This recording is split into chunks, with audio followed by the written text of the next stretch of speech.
Сәлем қыздар, бұл біздің әдемі өріміздің атауы триді өрім деп аталады. Өрер алдында шашты жақсылап тарап алыңыз.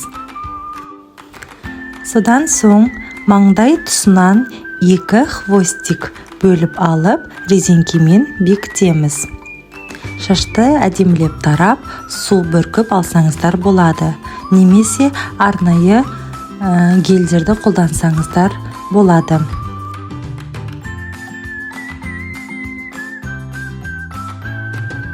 Мен арнайы силиконды резинке қолданамын. Сіздер өз қалауларыңызбен бар резинкелеріңізді қолдансаңыздар болады.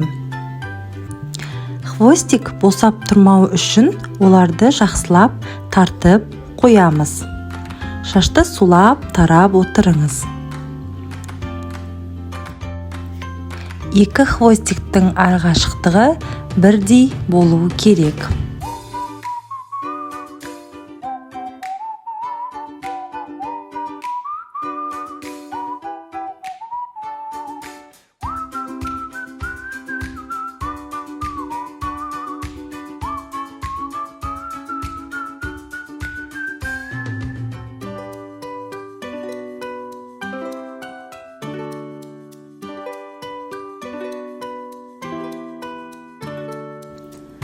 Содан соң үстіңгі хвостикті 3 бөлікке теңдей бөліп аламыз. Ал төменгі хвостикті 2 бөлікке бөлеміз. Осындай хвостиктарды модельге ұстатып қойсаңыз болады, немесе зажиммен қыссаңыздар болады. Үстіңгі хвостиктің ортада тұрған шаш бөлігі төменгі хвостиктің ортасына салынады. Содан төменгі хвостиктің 2 бөлігі біріктіріліп, жоғарыға қойылады, немесе зажиммен қыстырып қоясыз. Жоғарғы хвостиктан шыққан 3 бөлікті біріктіріп, оларға қосымша шаш қосамыз да силикон резинкемен бекітеміз.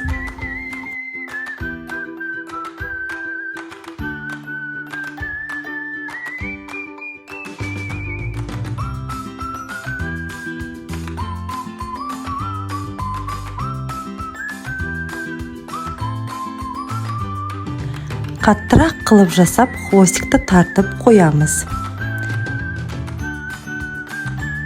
Жоғарғы шаш бөлшектерін төмен түсіріп, резинкенің тұсынан ұстап, сәл көлем береміз. Қайтадан жоғарғы шаш бөлігін 3-ге, төменгісін 2-ге бөлеміз. Жоғарғы хвостиктің ортасындағы бөлік төменгі хвостиктің ортасына өтеді, ал төменгі 2 бөлік қайтадан жоғарыға көтеріліп, қысқышпен бекітеміз.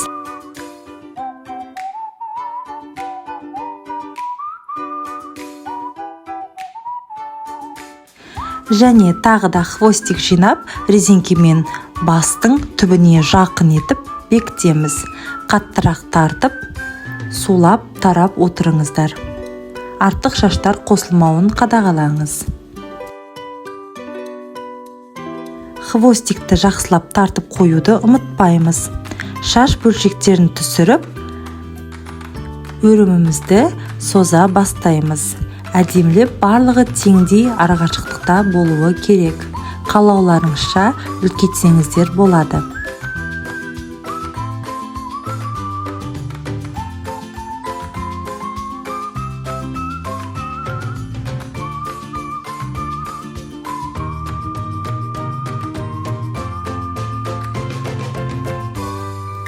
Сол схема бойынша шаштың толық ұзындығы бойымен өріп қайталап шығамыз.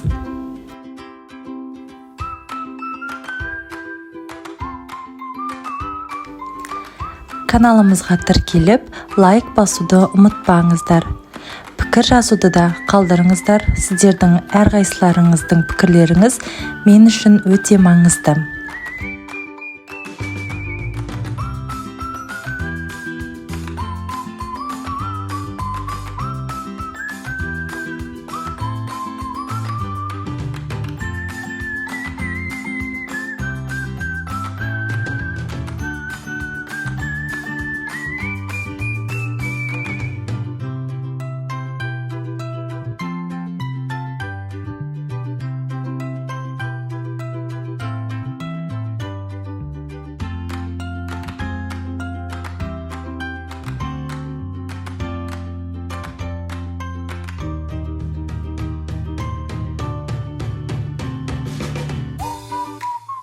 Осылайша біздің 3D өріміміз аяғына жетіп қалды.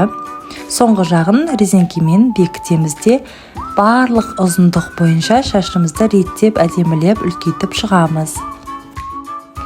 Назарларыңызға рахмет.